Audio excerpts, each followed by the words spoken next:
And I'm thrilled to be gathering with all of you at this horrifying, terrifying time of history. And nothing can give me greater strength, I think, than our gathering together to study, to learn, to deepen our sense of what's possible through the deepening of our understanding of nonviolence as Gandhi taught it. So tonight, let me explain a little bit of what's happening and why this is so important to me.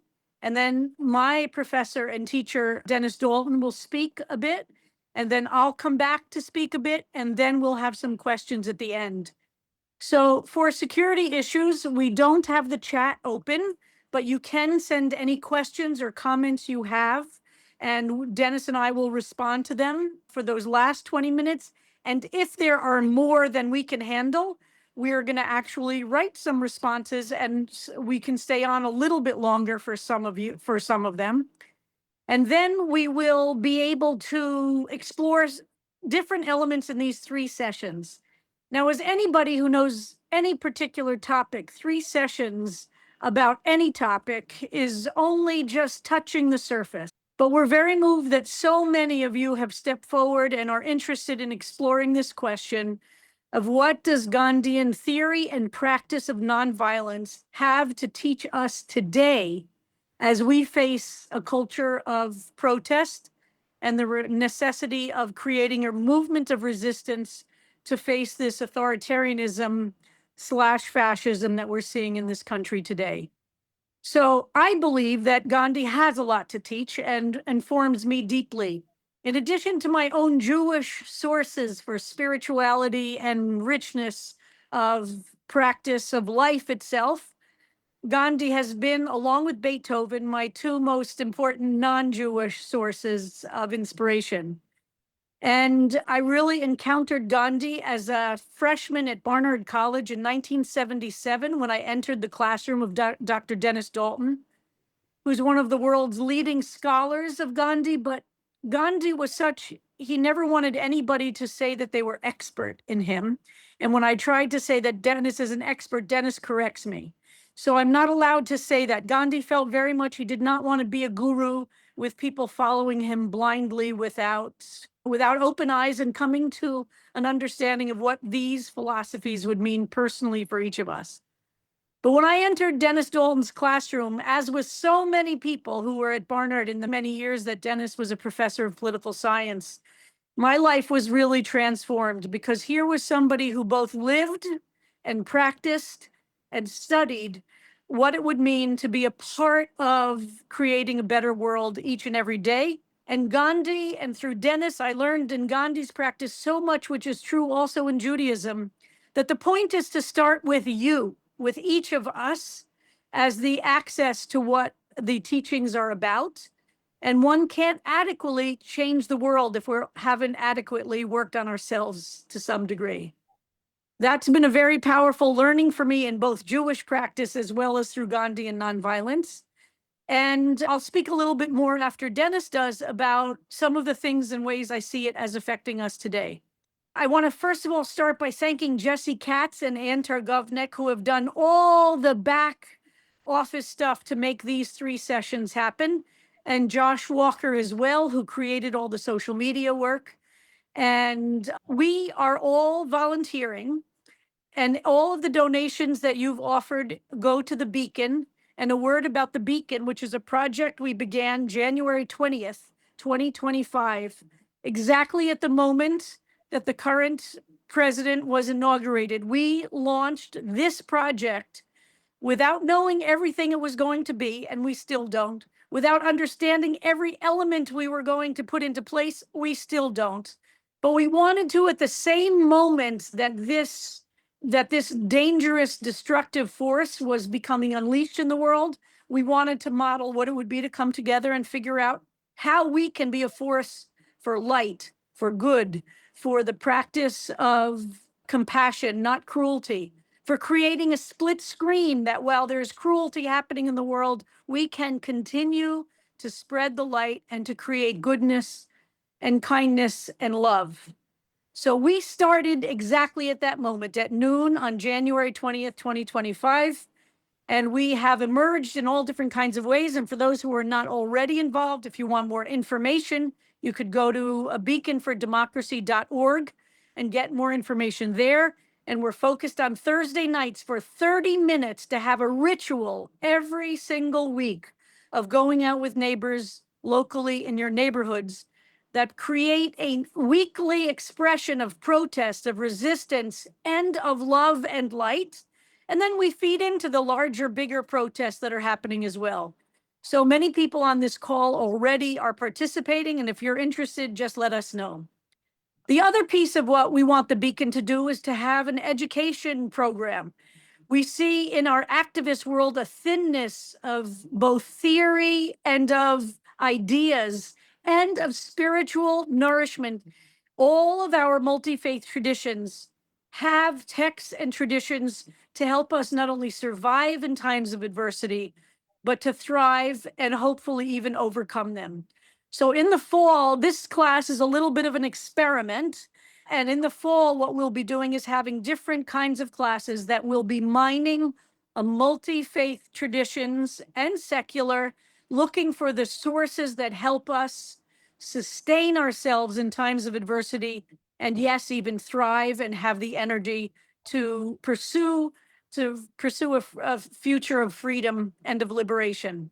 So that balance of how do we both always expand ourselves to a place of freedom, of liberation, and how do we transform the world around us is something that was at the heart of Gandhi's project, so to speak.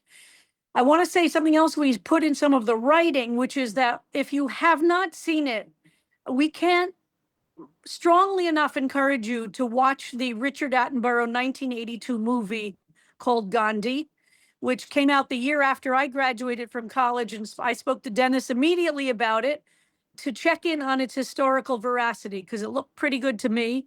And it's pretty historically correct. And it drops in lots and lots of small references that it doesn't have the time to pursue. But if you have never seen it, I strongly recommend it. I think you have to rent it or buy it on streaming, but it's really worthwhile. And next week, Dennis will be giving a lecture on specifically the Amritsar massacre of 1919. And that is a very significant segment in the movie as well. And I just urge people to watch the movie if you haven't. And the textbook we're going to be referring to, oh, it's a little fuzzy, is Dennis's book, which we've passed out the information, Mahatma Gandhi, Nonviolent Power in Action. And we'll be referring to it. And as I'll say at other times, if you're interested, I would recommend getting a study partner or a study group and read this book over the summer. It'd be fantastic to read it chapter by chapter as a group. And you could do it on Zoom or with other people. And then I know that I would certainly be available for questions, and so would Dennis, and we could figure out how that would work. But I strongly recommend taking the book and really reading it in a slower, more thoughtful, more focused way.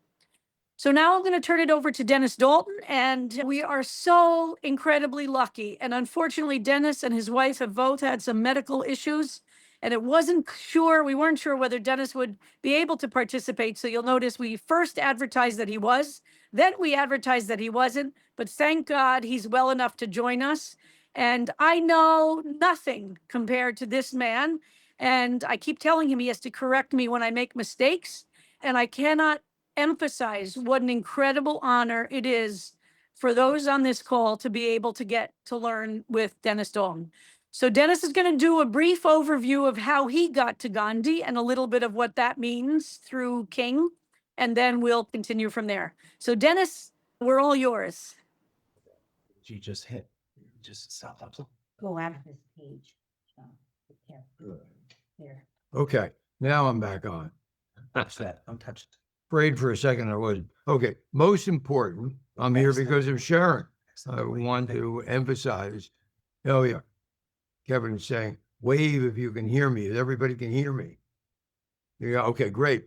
Oh, here because of Sharon, because she, once my student, I've said this in a number of places, including publications, Bayard, she has become my mentor.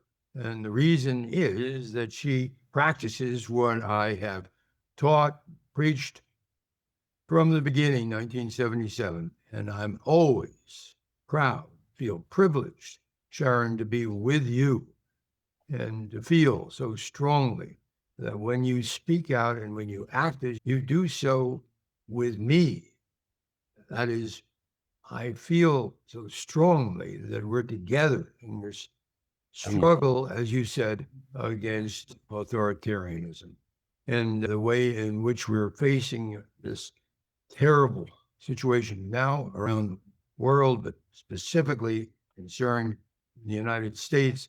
That is our concern. The timing of this couldn't be better because from the point of view of my engagement 70 years ago, beginning with the civil rights movement, Martin Luther King, Montgomery bus boycott, and then on to my study of Gandhi. This has all been one long attempt to teach, learn. Okay, we know from Hindu philosophy that there are certain sutras, and the sutras that Gandhi set forth are spread over 100 volumes, some of them dense volumes of writings, collected works of Mahatma Gandhi that I think are essential for a Gandhi scholar, but I don't expect you to read all of the 100 volumes at any point. I know Sharon has from my exams, but here's a passage that I want to emphasize right at the start in terms of a Gandhi Sutra. He's defining the word satyagraha, which means the power of nonviolence, clinging to nonviolence. And he begins with a Sanskrit shlok or Sanskrit saying that he adhered to, paramo dhamma, and that means nonviolence above all. And then he continues in defining the word satyagraha. He says the word satyagraha is often most loosely used, is made to cover veiled violence. But as the author of the word, I may be allowed to say that it excludes every form of violence, direct or indirect, veiled or unveiled, and whether in thought, word, or deed. It's a breach of satyagraha to wish ill to an opponent, to say a harsh word to him or of him with the intention of doing harm. And often the evil thought or the evil word may, in terms of satyagraha, be more dangerous than actual violence used in the heat of the moment. Satyagraha is gentle. It never wounds. It must not be the result of anger or malice. It was conceived as a complete substitute for violence. Now, those who have a copy of my book, Mahatma Gandhi, Nonviolent Power in Action, that Sharon just graciously referred to, this is on page 37 of that book, so you can find it there. That's the essence of Gandhi's teaching. And we want to emphasize the way in which Gandhi used it in order to practice precisely what he set forth. Notice especially the words anger or malice here. They are ruled out in terms of nonviolent action. And that's sometimes considered purist or perfectionist, impossible to achieve. Gandhi's message is that nonviolence can be used in any number of ways. But if it is to be effective, then it's to be used according to these high moral ethical principles. I was awakened to this by a practice that began with a horrible tragedy of violence. You know the case of Emmett Till in August of 1955. I need not summarize it, but you'll remember the horrific murder and circumstances of the killing of that 14-year-old boy from Chicago who came to visit relatives in Money, Mississippi, and then was butchered by two white supremacists. I was only in high school, a senior in high school, when I heard about Emmett Till. And then I saw the picture of Emmett Till, which is fixed in my mind now. And that is a picture that occurred on the cover of Jet magazine in September of 1955. And in that picture, his mutilated body was up close in his coffin from a funeral that occurred in Chicago. And 100,000 people in all attended that funeral. It was a magnificent example of extreme violence. But of course, Emmett Till was just a microcosm, an example, one individual who happened to be murdered in this way, in the same way that lynchings had occurred throughout the 400 years of slavery in the United States. But that example taught me something. And as a 17, 18-year-old student, the lesson was this, that the worst form of violence, and we're speaking now of massacres, including those that have occurred recently or much earlier than 1955, massacres, lynchings, keep these acts of violence in mind and then know this, that they were countered not by violence, but by nonviolence. And it was that nonviolence of the Montgomery bus boycott that counted for me. And that's when I became engaged in the struggle of nonviolence as a supporter of Martin Luther King, knowing that Rosa Parks said, December 1st, 1955, that when she said no, when she refused, as she did, to move, she said Emmett Till was on her mind. And that's precisely the connection. You see the point here. The point here is that extreme violence, epitomized by this one case of Emmett Till, was met by nonviolence. And we have a full year of boycotts in the Montgomery bus boycott of strictly nonviolent action. If we examine Martin Luther King's writings during this time, and I know that Sharon's going to refer to his autobiography, Stride Towards Freedom, and I need not quote from it now, I hope that you know it well. If we examine Martin Luther King's writings, there is no concession to anger or to malice. Martin Luther King conducted, with many others, including myself, the Montgomery bus boycott.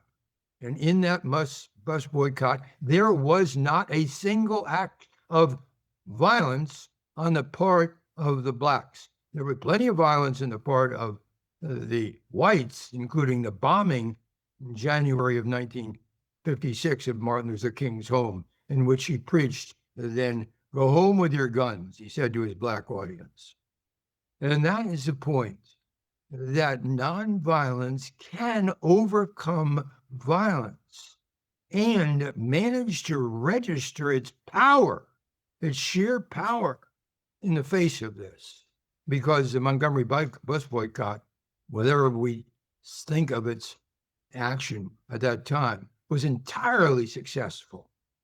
It was successful because it adhered to the means. The means, as Martin Luther King says in Stride, that the ends are always pre-existent in the means. Now, when I was with Martin Luther King, I learned from, and I'll conclude with this briefly, I learned from his book, Stride Towards Freedom, which was published in 1958 when I met him. I learned that he was about to go to India.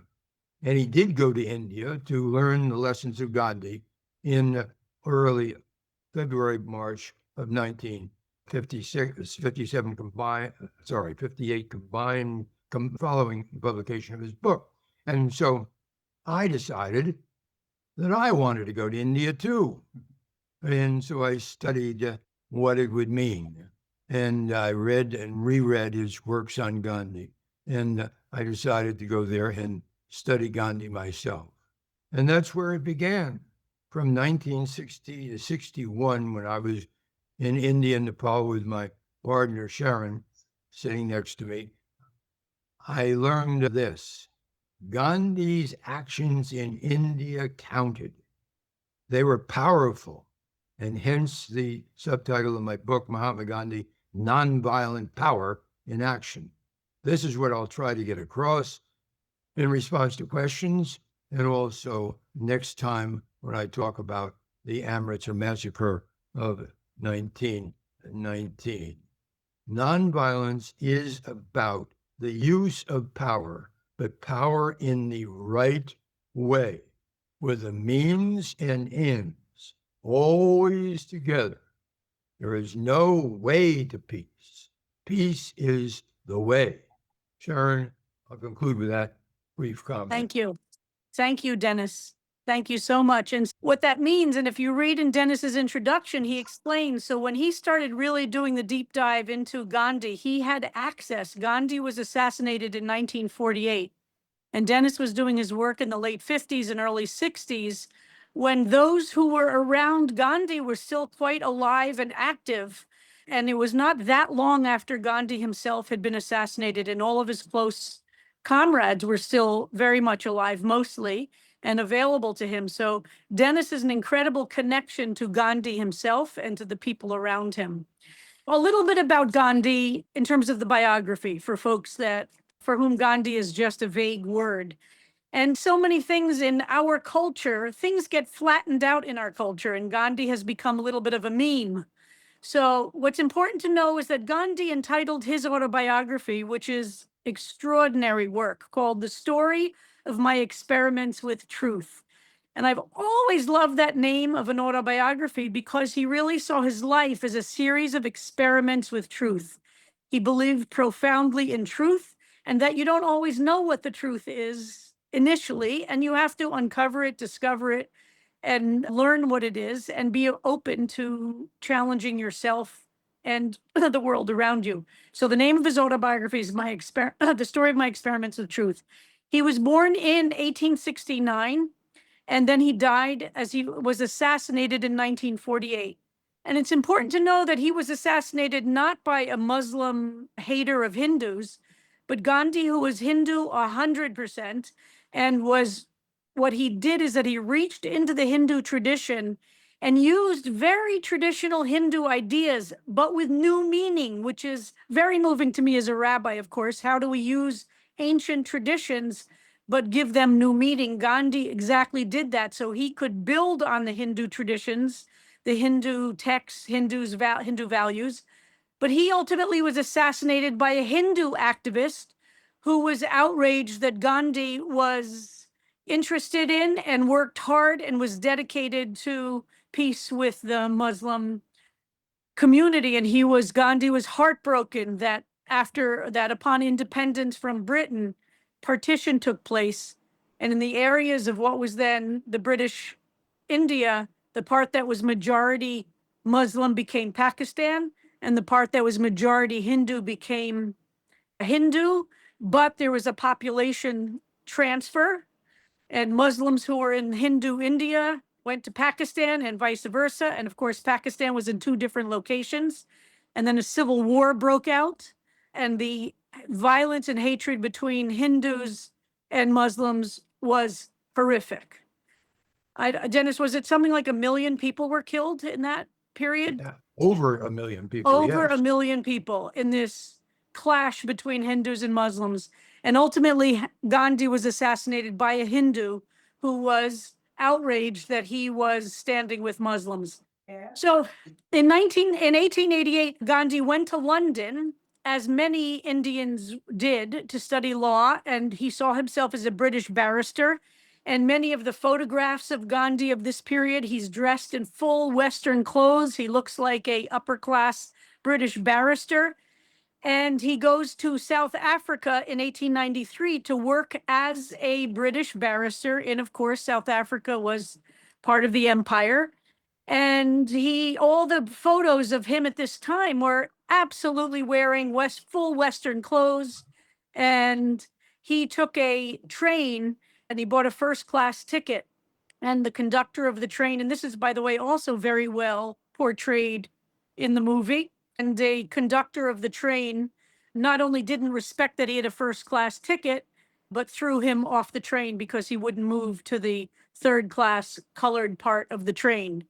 And I know that Dennis went, I think you went with your whole family, or did you go alone? You went with your whole family to that train platform, which is a pilgrimage site for all of us who care about these issues, because it was sitting on that train platform overnight, thinking he was a British barrister, but being treated like an Indian that he was by the white conductor, that he went through a transformation. It was his Mount Sinai moment. It was his calling. It was when he understood he had to do something different with his life than just be a British barrister. He remained in South Africa for, I think, over 20 years. And it was there that he started to develop his ideas that we now see emerge later in India. But it is really important to know and appreciate how profound the South African period of his emergence was. It was very important. And it's where he started to develop the ideas. And he really started developing some of the actions and against the treatment of Indians in South Africa. And it was the first time he used this phrase. And Jesse, can you put this up? So these are 2 words that we're going to make sure everybody knows by the end of these 3 sessions. There's so much depth to Gandhi's thought. But these 2 words, as Dennis mentioned, one, satyagraha and himsa.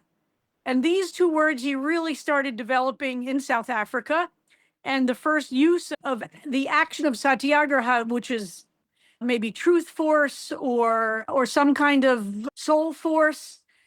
And it is the power of the nonviolence in order to act from this place of truth that is relentless and as Dennis said, totally rooted in this concept. There is nothing that can separate means and ends. That the way in which you engage in action has to represent the world in which you want to create. That's very difficult for us in the modern world right now. And that's why it's very easy for many people to simply dismiss Gandhi. So he returned to India in 1915, and that's when he really threw himself into the movement to free India from Great Britain. Now, this was complicated, and many different themes come out. So from 1915 to when he was killed in 1948, he was dedicated to the proposition of liberation, of getting the British out of India. But he also believed that liberation had to be within Hindu society also.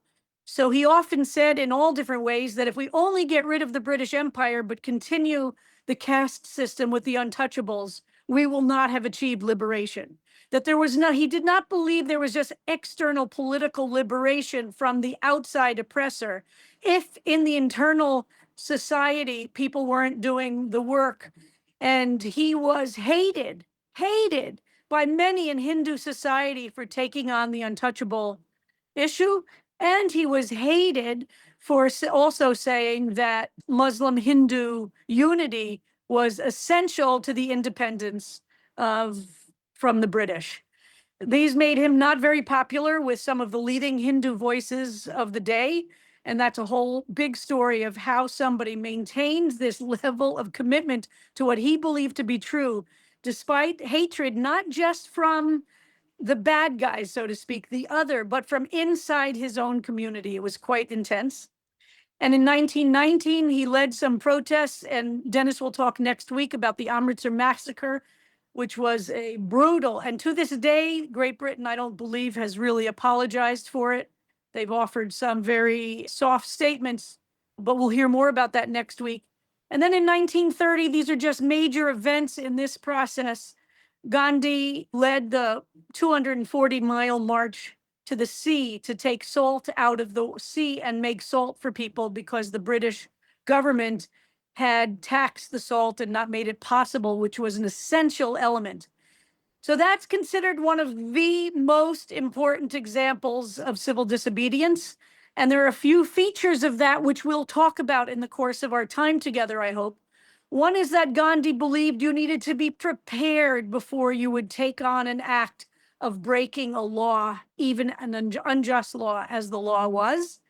And you needed to be internally prepared so that you would react to the situations in ways that reflected these deepest values. So he didn't think that you could, he would say in all different ways, just like we take an 18-year-old boy and put him through training to learn how to kill, we have to take people and train them how to react nonviolently. It doesn't just come naturally. Nonviolence is not the absence of punching somebody in the face. Gandhi felt, as Dennis said, that nonviolence is in thought and deed and in word. And he believed deeply that knowing that there would be violence on the part of the British army, which was in many of them, obviously in India, were Indians in the army, that people had to be prepared to absorb the suffering that they would experience by breaking the law. And they had to be prepared to absorb the consequences of going to jail. And he believed that was a profound part, which King likewise assumed as well, that if you were going to take on, as a matter of principle, breaking a law in order to make a point, in order to really fulfill the concept of satyagraha and ahimsa, you had to be willing to take the consequences and go to jail. The idea that people get arrested and then demand to be released right away, and then the demand is about getting released from jail, Gandhi would say is not an act of civil disobedience at all. It's a perversion of the idea that you have to be willing. And he said this quite directly. Sometimes the only thing that we can do is fill the jails, and that becomes a part of the action itself. And he insisted that law enforcement would be treated with respect, even if they were brutal to him. And he insisted that to treat everybody with respect, because those are human beings doing a job. And he would say over and over again in different ways, all different ways, our job is to persuade our opponents of the rightness of our cause, not to smash them as enemies.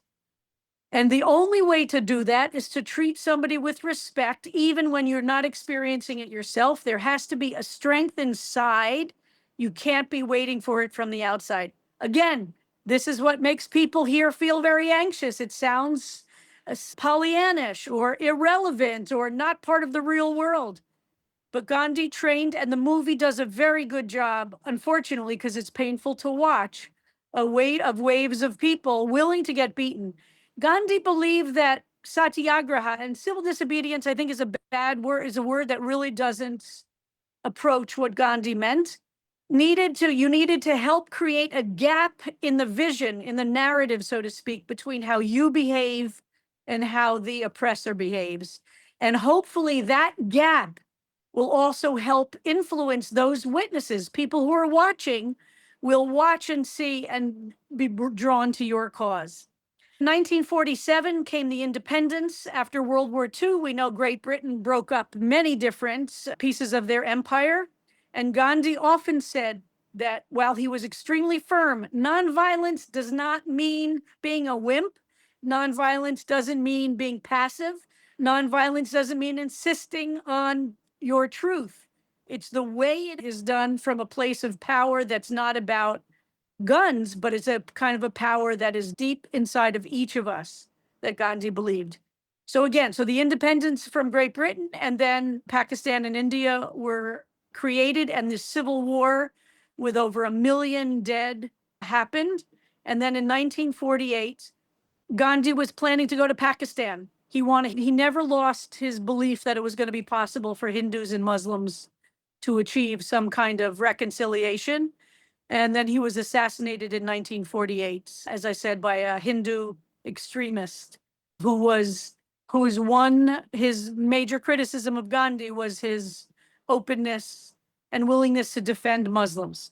Muslims committed atrocities in that civil war. Hindus committed atrocities in that civil war, and it became a cycle of revenge that was so ugly. And most of the death that took place, those 1 million deaths, were in very hand-to-hand kind of combat ways, or buildings were burned, or these were not big armies taking on each other. These were populations who would rampage through just stop a train that was transporting migrants or refugees from India to Pakistan and murder them, or go through neighborhoods and just kill people. And then, of course, people needed to kill other people as revenge. And ultimately, the last great act of that Gandhi did is that he went to Calcutta, where the violence was horrific, really horrific. In the street, people were just murdering each other. And he said he was going to fast to the death unless the violence stopped. And the Hindus didn't want him to do it. The Muslims didn't want to do it because they thought he was going to become a martyr. But he fasted until the leadership of both the Muslim and the Hindu communities, and he was on the roof of a building in Calcutta, and he could actually really hear the quieting of the fighting, one can imagine. And they finally agreed, and he made them make a pledge that not only would the fighting stop, but that if it were to start again, all of the leaders of the Muslim and Hindu community would put their bodies on the line and with their lives do whatever they could to stop it. And only then did he break his fast. And so then he lived for a little bit more until he was assassinated. So just another couple of words about these, about ahimsa and satyagraha. So these are the words that we want to focus on. Gandhi, of course, those of us who don't speak the languages of India, it's a little hard, but it's very important because it breaks open. The word civil disobedience or passive resistance, those also have gone thrown around. They don't capture satyagraha, which is a word that he made up or somebody in his world made up, but it took from the traditions of India this concept of truth. Satya is truth.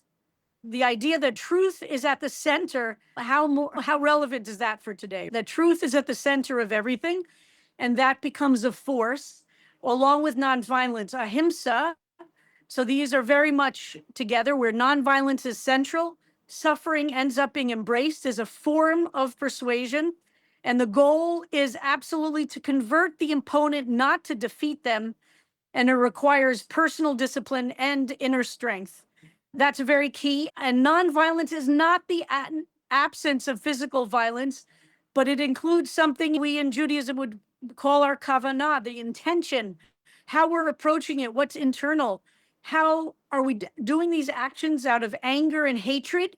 Gandhi would say, even if you don't punch somebody, but you're doing it out of a place of total anger and hatred, you're not going to achieve satyagraha, this truth force, this power that's rooted in that. It has to be rooted in love and respect for all life as a fundamental thing. Now, Gandhi, of course, that played out in also economic areas and in food. He was, of course, a strict vegetarian and believed all life was all life. So he also was a vegetarian. And in his process from becoming a British barrister to becoming the spiritual political leader he stopped wearing Western clothes. And then he led an economic boycott in India of British cloth.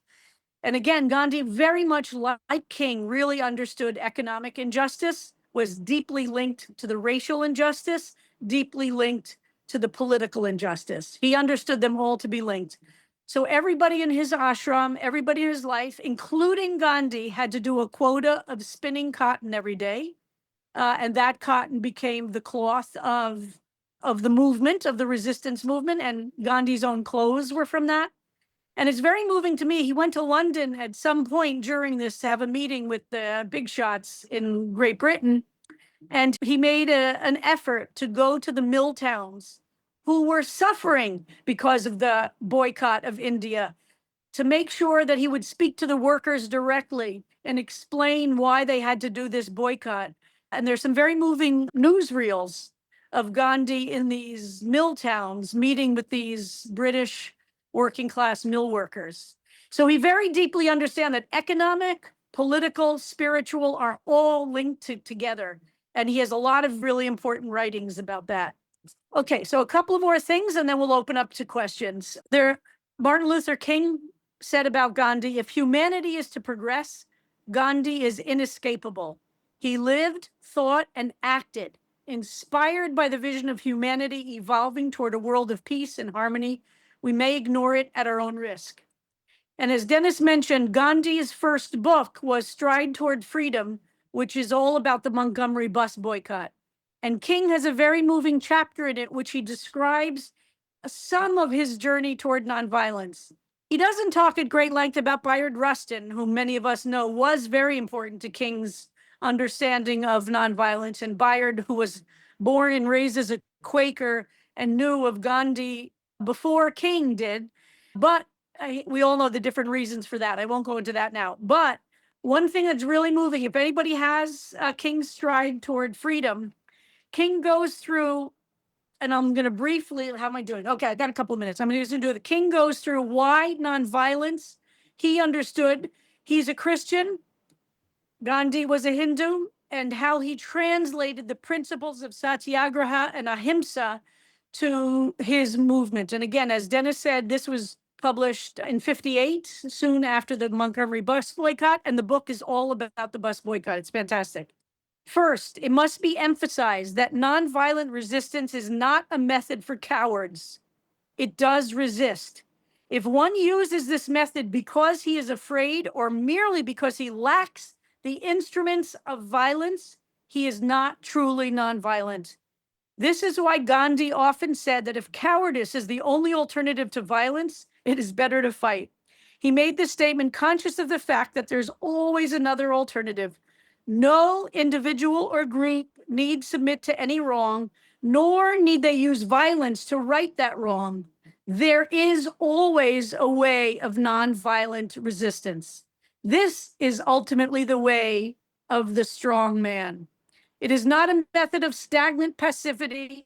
The phrase passive resistance often gives the false impression that this is a do-nothing method in which the resistor quietly and passively accepts the evil. Nothing is farther from the truth. For while the nonviolent resistor is passive in the sense that he's not physically aggressive toward his opponent, his mind, his emotions are always active, constantly seeking to persuade his opponent that he's wrong. The method might be passive physically on the surface, but it is strongly active spiritually. It is not passive non-resistance to evil. It is active non-violent resistance to evil. So the second basic fact that characterizes nonviolence is that it does not seek to defeat or humiliate the opponent, but to win his friendship and understanding. A third characteristic is that the attack is directed against the forces of evil rather than against persons who happen to be doing the evil. It is evil that the nonviolent resistor seeks to defeat, not the persons victimized by evil. A fourth point is a willingness to accept suffering without retaliation, to accept blows from the opponent without striking back. And a fifth point is that it avoids not only external physical violence, but also internal violence of spirit. The nonviolent resistor, this is a tough one, not only refuses to shoot his opponent, but he also refuses to hate him. At the center of nonviolence stands the principle of love. Along the way of life, someone must have sense enough, Dr. King says, and morality enough to cut off the chain of hate. This can only be done by projecting the ethic of love to the center of our lives. King says a lot more, but I just wanted to read his summary of some of the elements as he understood it. And many of us know more about the civil rights movement and Dr. King's work than we do of Gandhi. So now we're going a little bit into the Gandhi piece of it to see where we are. So many people ask, did it work? Look what happened in India. The Muslims and the Hindus ended up killing each other. Look at India now. What happened to India? What about the Nazis? What would Gandhi have said about Nazi Germany? And didn't Gandhi have a weird relationship with his wife? So one thing I want to say for me, and I think in this way we're different. I'm not a vegetarian. For me, pacifism is aspirational. I wish I were as evolved as I want to be on all these, and I see it as part of my life also as a Jew. We have to constantly improve on ourselves, and I see it very aspirationally. And many of the things that we're describing are very hard to achieve. It takes practice. It takes prayer. It takes work. It takes community that supports that kind of effort. And honestly, the beacon itself comes from this idea that we have to be creating energy for good in a world that is flooded with hate.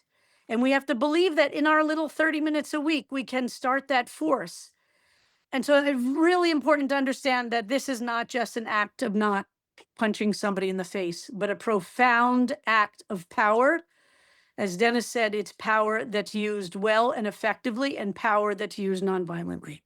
Okay, so I'm going to stop there now to see if we have some questions. And I can't see the chat. So Anne, maybe you can read some of the questions to us and then Dennis and I can handle them. And again, folks can write questions in the chat. And if we don't get to everything now, we'll maybe write some of the answers and see if we'll even have a kind of a seminar study group. But maybe before we open it up to questions, Dennis, did you want to respond to anything there, correct anything I said or add anything to that? And then we'll open up. I just want to give you a chance if you wanted to respond.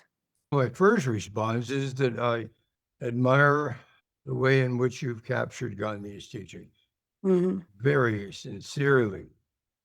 Sharon, you have managed somehow, on the basis of your life experience, to be the kind of leader in the United States that we desperately require now.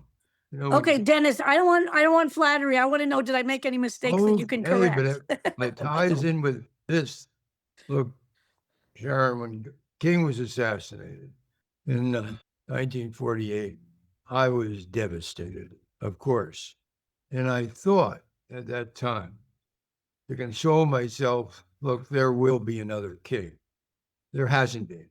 And that is our problem now in terms of Yeah. leadership. How do we explain this? That another person of king's stature has not emerged. And so I refer to you, not as Martin Luther King, but nevertheless, who can speak to his teachings. I'm 87 years old. You're young. You can do this, Sharon. And I challenge you to continue just as you are. Okay, I'll leave that aside. Main thing I want to say is we haven't touched on one word yet in our discussion that I talk about a lot in my book. And that is, I don't know whether, Jesse, we can get the word up, and it's Swaraj. Yeah. Swaraj. Swaraj means self-rule, self-discipline, self-freedom, self-emancipation. And from my point of view, one of the most important comments that Gandhi made was in reply to a nephew who asked, how can I liberate India? Ah, very good, Jesse. How can I liberate India? And Gandhi responded to him, please do not apply unnecessarily on your head the burden of emancipating India. Emancipate your own self. This is Gandhi's response to his nephew in 1910. Early on, even that burden is very great. Nobility of soul consists in realizing that you are the change. In your emancipation is the emancipation of India. And so you must be the change. That's the phrase that we often use. And that's a key part. You've touched on this in your comments early on. I just want to put that word out there. Yeah. Satya and Swaraj, they're very closely, inextricably interrelated. Yes. Now, you have said that you're not a Gandhian in all respect. And I, much older, I can say I'm not fully a Gandhian in all respects either. But I can say this, that we are both dedicated, first to nonviolence and second to the quest. Right. Sometimes we call it the Socratic quest, the quest of doing some way. I like the way you always say it in the meetings on Monday morning. I want to play Monday afternoon put in a plug for that. And that is that we can't change everything, but all of us can do something. And that's the point. And doing something means self-emancipation. That's his point. That's what Swaraj is all about. We ask ourselves, why has there not been another king? Why has there not been another leader? Gandhi would answer, his favorite phrase was, turn the searchlight inwards. Look at oneself first, and then try to emancipate or whatever else is around. And that is the essence of his teaching in Experiments with Truth, which you rightly cited. The teaching is that we as individuals must look to freeing, and freedom is a key word here, freeing ourselves bitterness, of Yeah. anger, of malice, and of violence. And I think it's really important, especially because in the American context, sometimes when people hear that kind of talk, it sounds like you separate from the world. And Gandhi, like the Jewish teachings, and didn't believe in that. He believed that one needed to do things like meditation, or even the spinning was but it was all about being part of the world. He didn't see it as being you separated from the world. It was very much deeply a part of the world. And I think it's hard for us to believe that kind of work has that kind of impact. All right. So Anne or Jesse, do you have a question you can pass on? Yes, I do. How do we avoid despair? And how do we resist? Sharon wanted to go first on that. Sharon, would you like to tackle Well, I that one? think How do we people have heard avoid- me answer this before. I'd like to hear your answer. I could certainly answer this. I think about this all the time. And I do too. Yeah. We avoid despair by swaraj, that is looking within ourselves, because there's always a lot of work to do there, particularly despair in terms of the kind of discouragement and endless hopelessness, which we must avoid when we face what we have right now in the United States. How can this possibly be? But we turn to, though, ourselves first. How can we resist? And as Gandhi says to his nephew, we resist first by looking into ourselves. Sharon, you're absolutely right that this can be seen as passivity, as going to the Himalayas, as Gandhi said, and somehow end with contemplating one's navel. That is not what he meant. And so we connect then theory and practice. Right. You, Sharon, have done this. Okay, I'll stop here. But you remember, Yeah. you remember when you were in prison and I sent you that telegram, Gandhi would be proud, and you were in solitary confinement. And I hope you got that telegram. Anyway, did. the I point did. is, we need to sacrifice. We need to look to models, Gandhi, King, in order to resist in the right way. And I think that for me, I think, for instance, the reason I wanted to do this class was one way to fight despair is to study and learn from other models that exist. And the truth is, most of us know nothing about Gandhi. Most of us know nothing about King, honestly. We're the heart. And so I think my advice always is to learn new things. That's the first thing. And especially to learn things if right now the despair is about how bad it is, to learn. And I want to say something else, because people have asked me a lot, how can they be safe at a demonstration? Because, and I'm going to talk more on the third session about the practical stuff about now. But Gandhi would say, and said very famously, and I don't have the exact words, and Dennis, I'm sure it does, but nobody is safe from violence from the outside. Being nonviolent doesn't mean you're not going to be physically at risk. And but the alternative is for sure you're not at risk, and for sure it's not going to work long term. And did King get killed? Did Gandhi get killed? Yes, that is a piece of that story. But so the first thing I'd say about despair is to know what it is that gives you some measure of strength, because part of what this authoritarian system is, there's part of their success is if you do feel crushed, if you do feel completely depressed, if you do feel completely disconnected and isolated and full of fear. So every minute is part of being a resistor if you do the work to not feel that way and to build yourself up, to strengthen yourself, because we need to get stronger. And we're going to need to learn a lot more about nonviolence, I believe, to be able to sustain ourselves through what can be many years. And Americans are, I think, particularly weak at this because we assume everything happens quickly. The bad stuff happens quickly and the good stuff should happen quickly. It doesn't. So that's why I'm talking about looking at the texts and the traditions that help sustain us for the long haul. And I would use a quote from our Mishnah from Pirkei Avot, which some of you have heard me say, which says, in a place where there is no humanity, that's exactly the moment you have to be the most human person you are. That's exactly the moment. It's too easy for us. And most people say everybody else is doing it, or nobody else is behaving well, or I don't see. It was very beautifully said in our 12 o'clock Zoom the other day. Somebody described beautifully that there was nobody to stand out in her neighborhood. And she went out the first time and there was nobody there. So she sat on a bench and kind of hid her sign. And the next week she went out and she realized, wow, okay, nobody else is here, but it's just me. But this week I'm going to hold up my sign. And then it started feeling good. And then she realized she's doing it for herself to start with. You can create that beacon of light, that little band of light to start wherever you are. And it'll start moving out. And Jerry, are you on the call right now? I think you're here now. And I'm so moved by that, because in a place where there's no humanity, that's where we have to start being human. Yes, I am on the call.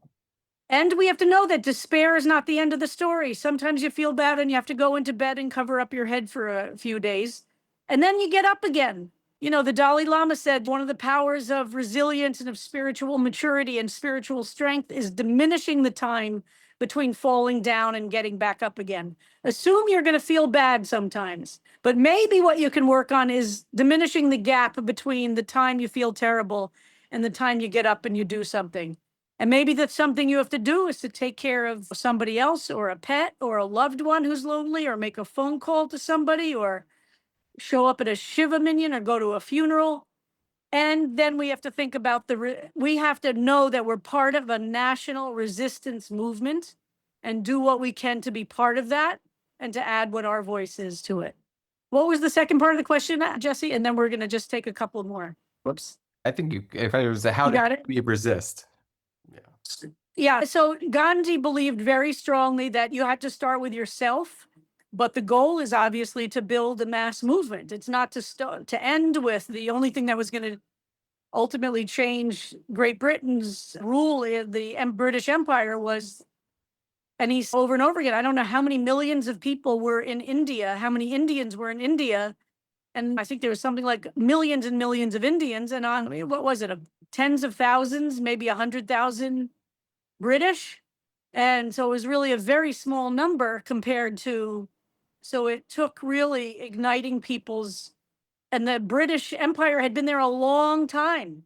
He was facing something where people had assumed a reality forever. All right, I think we're hitting the 7:30, but I'm happy to stay a few more minutes if people have some questions that we haven't gotten to, and we'll also send more things out. But I know people are super busy. And let us know if we hit the right level, if you were interested in this, you want more biography, more philosophy. But again, next week, Dennis is going to look at the Amritsar massacre of 1919.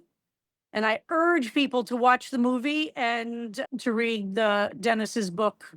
Rachel G. Oh, you've got a hand up, so you can unmute. Go ahead. Up, but I think you're froze. Oh, Rachel, are you still there? yes, I'm here. Okay, so ask your question. Sorry, we Okay. lost you. But No, I'm sorry.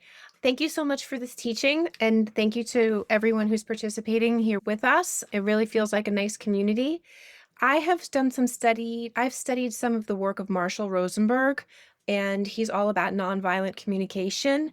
And some of the tools and practices that I've learned from him, I think would help, as you quoted the Dalai Lama about diminishing that gap and being able to be more agile and more facile with feeling the feelings, because we're human, right? We're gonna feel anger.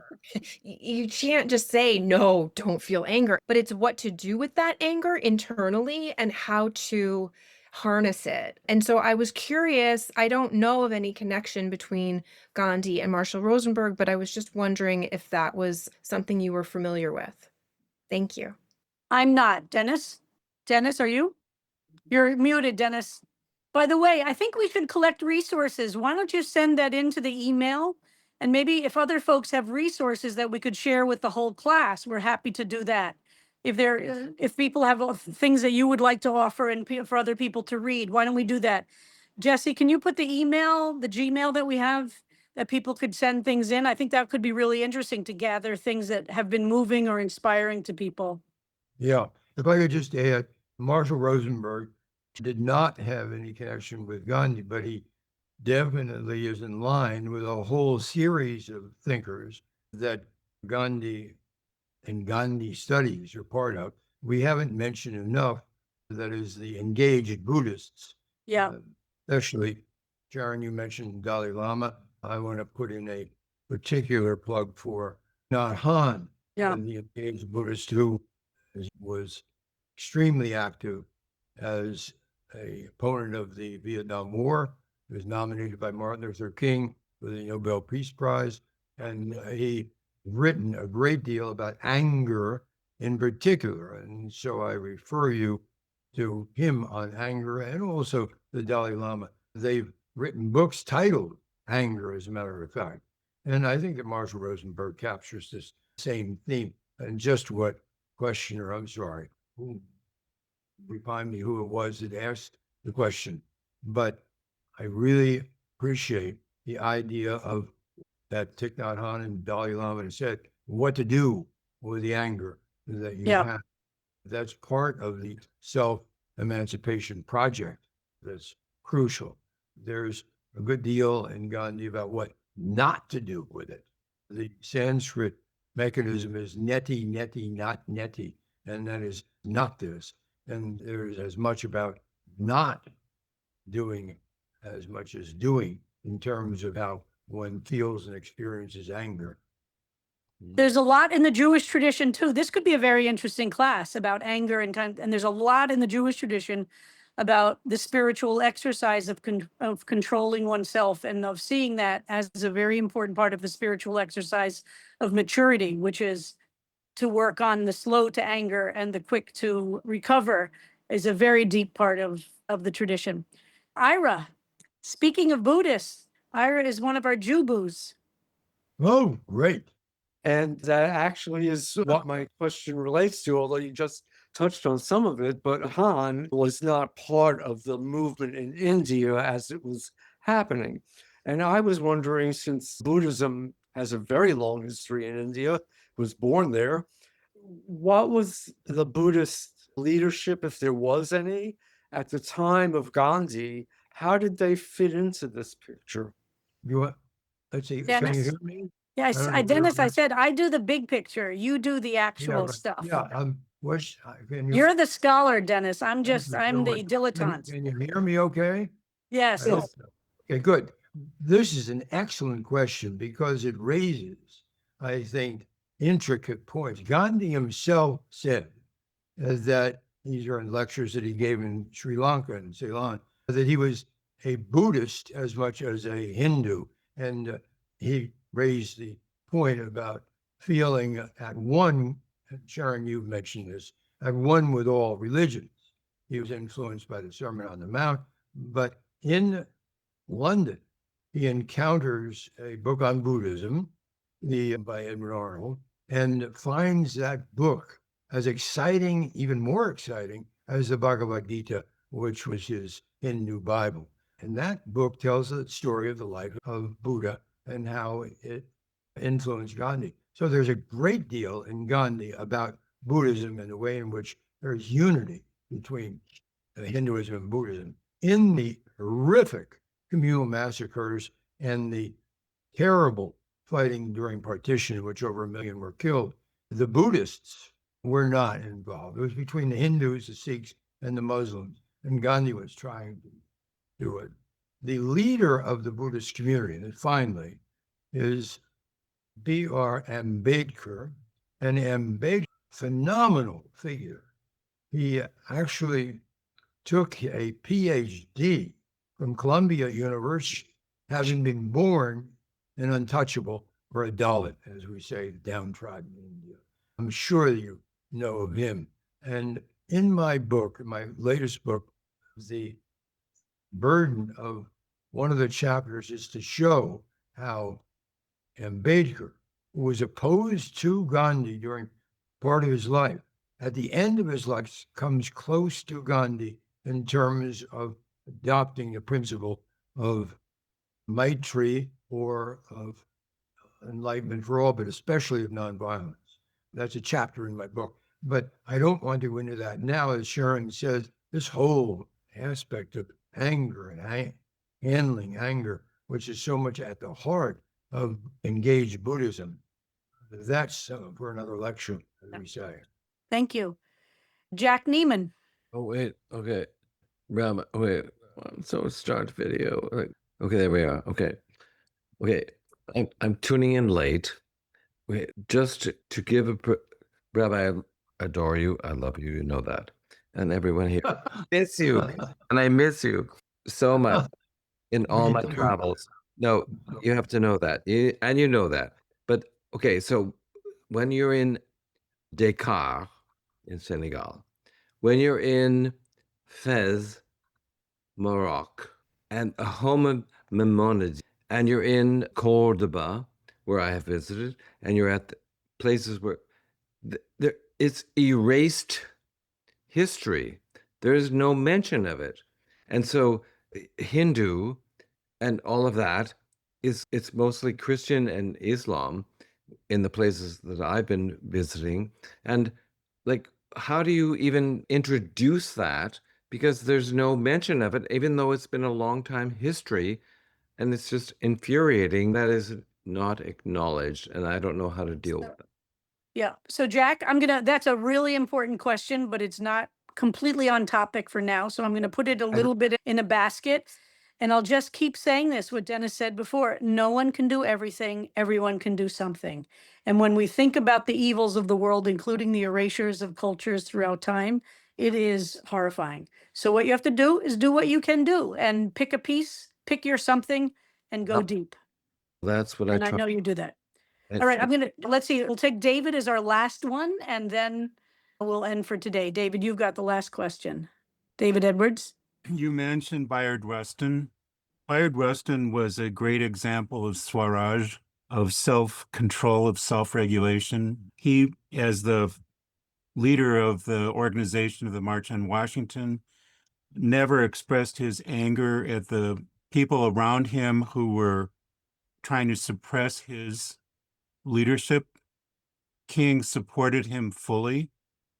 But I think if you look at Rustin's example, he continued without anger to do the most that he could for the civil rights movement. I think we're at a unique opportunity now with his husband still alive to gather more information, and some graduate students somewhere could probably give us an inspirational writing for us as another example, like King, of nonviolence, deep understanding and following of Gandhi, and his inspiration of King. It wasn't small, it wasn't light, No, it was profound. absolutely true. And there's actually a lot written about Bayard Rustin, and there's been tremendous amount of research. And Walter Nagel lives in Penn South, and I think we have some people even on the call who lives in Penn South, and he's still there. And many of us know him. But absolutely, Bayard Rustin. I just mentioned him tonight. I will come back to him in the last session. But he's a great example, and he's somebody who was raised as a Quaker and used his Quaker roots very deeply to inform his evolution as a leader and as a labor leader. He wasn't just a civil rights leader, he was a labor leader and understood exactly the point I made before, which is what Gandhi did, is the connections between economic injustice, racial injustice, and political or national injustice. And certainly Bayard Rustin got that as well. So He there was is a a lot. great friend of Michael Harrington, Yes, absolutely. and a great Absolutely. friend of Dr. Martin Marty of Christian Century Yeah, magazine. absolutely. He was around for a very long time. So he was a lot of people knew him, and a lot. And we'll end with my favorite Bayard Rustin story, which was Rochelle Horowitz, who worked on the 663 March on Washington, was part of his group of young people who put that thing together with almost no resources. On the morning of the March on Washington in 1963, the police came up to him. There had never been a march of any size in Washington, D.C. like this. This was a completely new concept to have hundreds of thousands of people. And at 6 a.m., he was on the National Mall, and the police came up to make fun of him and to humiliate him and to dash these ideas that the Black civil rights movement could bring hundreds of thousands of people, and said to him, and this is Rochelle Horowitz, has this in her oral history of the 63 March on Washington, and she was there with him, and he said to him, Okay, big shot. Look, nobody's here. It's 6 o'clock. Nobody's here. And Bayard Rustin, who was extremely fastidious and quite well dressed, fancy dresser, even though it was hot, summer day, August 63, he opens up his very well pressed blazer. He takes out a piece of paper from his breast pocket, opens the piece of paper, nods his head, folds it back up, puts it back in his breast pocket. And he says to the police that are gathering there, everything is going according to plan, exactly according to plan. And the police walked away, and his people who were with him said, "What was on the piece of paper?" And he said, "Nothing." So sometimes we just have to have deep faith and believe in what we're trying to do.